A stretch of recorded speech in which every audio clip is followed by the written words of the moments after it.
Welcome back to the network. And today we are diving into something that goes far beyond the daily price action.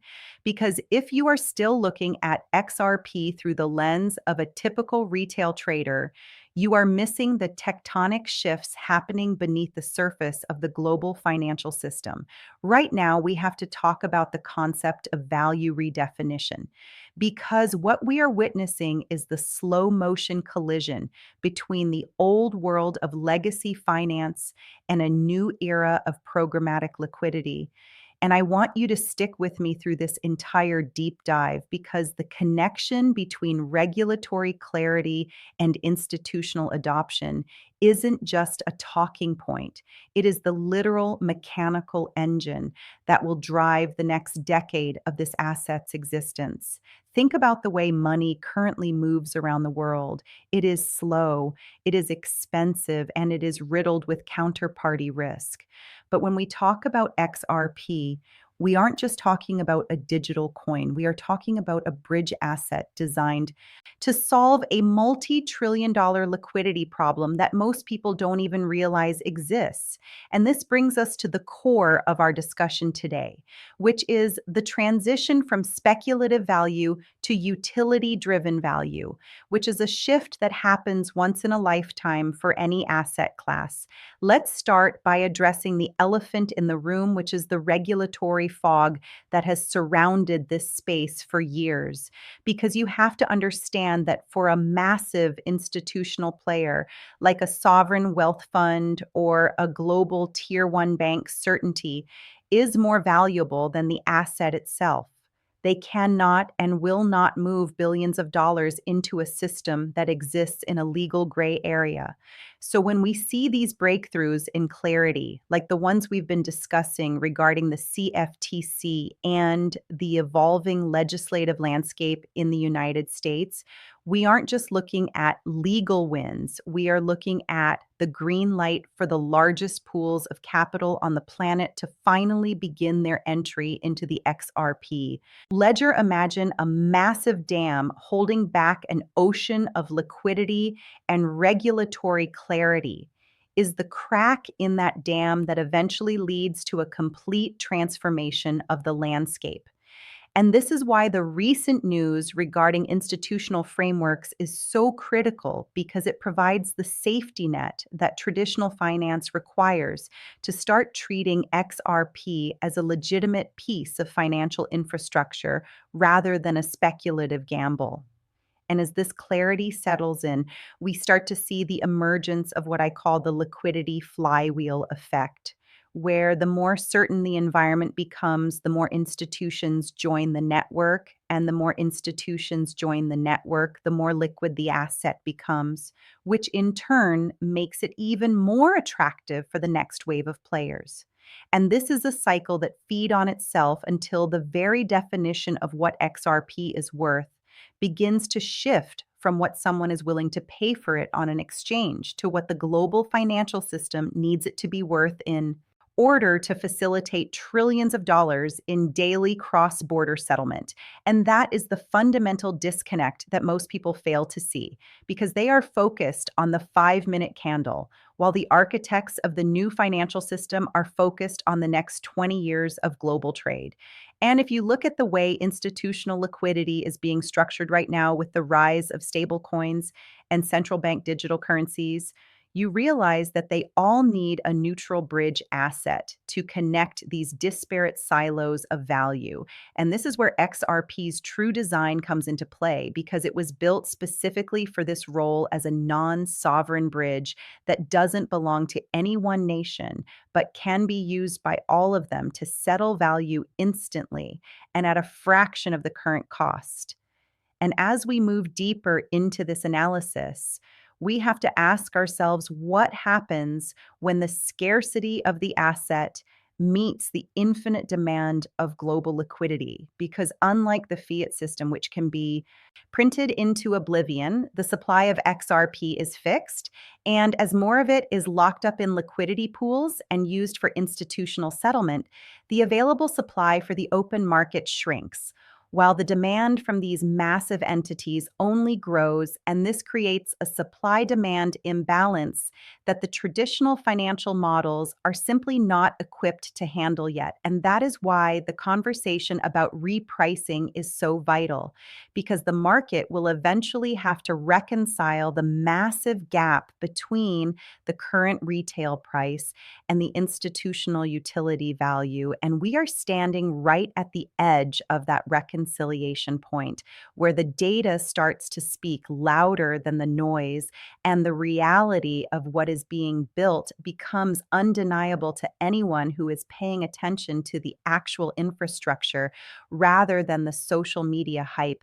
And that is where the real opportunity lies for those who have the patience to see the bigger picture. Now, let's take this a step further and look at the actual mechanics of institutional influx. Because when we talk about $7 billion entering the system, or the doubling of the ledger's capacity, we are talking about the plumbing of global finance being upgraded in real time. And you have to ask yourself, why would these entities be moving such massive amounts of capital? Now, if they didn't see a clear path to utility, the answer lies in the transition from the Internet of Information to the Internet of Value, where money moves as fast as an email. And this is where the role of XRP as a liquidity bridge becomes undeniable. Think about the current correspondent banking system, where trillions of dollars are sitting idle in Nostro and Vostro accounts all over the world just to facilitate cross-border payments. This is incredibly inefficient capital that is trapped and doing nothing for the global economy. But with a neutral digital asset like XRP, banks no longer need to hold pre-funded accounts in every currency they want to trade.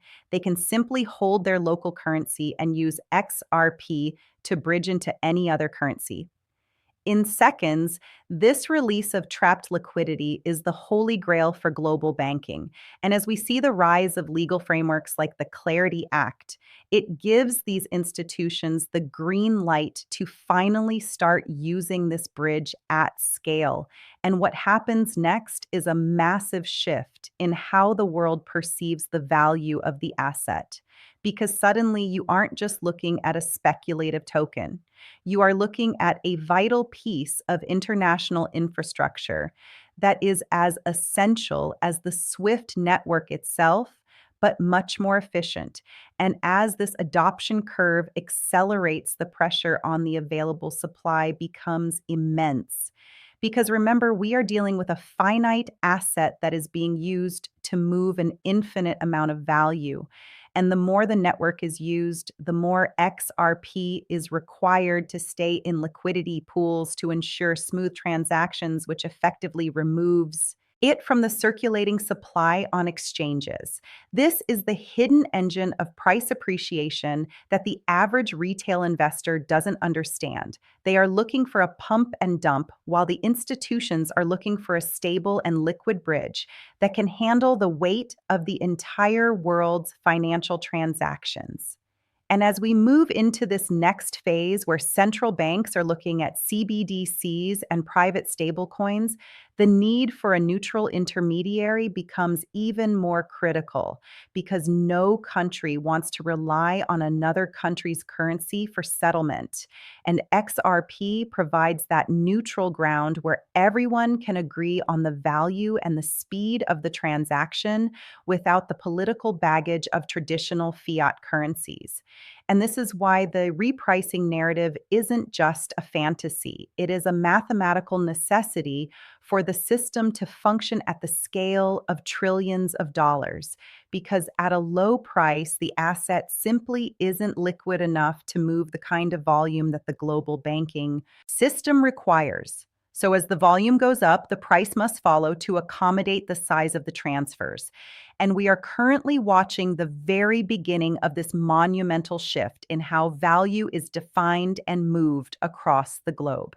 Moving forward, we must address the ultimate endgame, which is the integration of central bank digital currencies into this vast liquidity network, because the world is moving away from physical cash and into a fully digitized financial architecture. And in this new world, the fragmented systems of the past simply will not survive. We are looking at a future where every major economy will have its own digital version of its currency. But the problem remains: how do these digital islands talk to each other without creating the same friction we have today?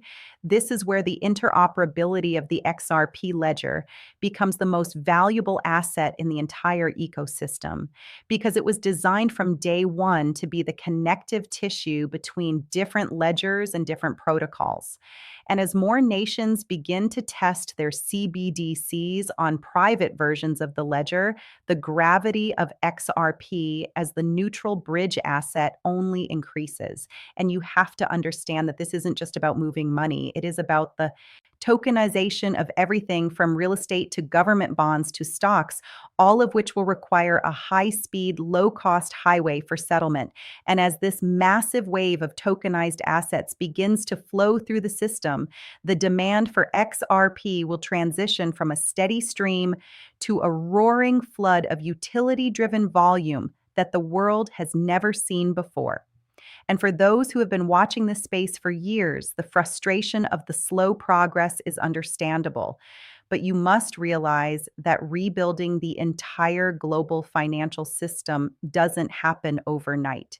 It happens in stages. And we are currently moving out of the foundation stage and into the implementation stage, where the theories of the past become the realities of the present. And as we see the legal clarity finalize and the institutional bridges solidify, the true potential of this technology will finally be unleashed on a global scale.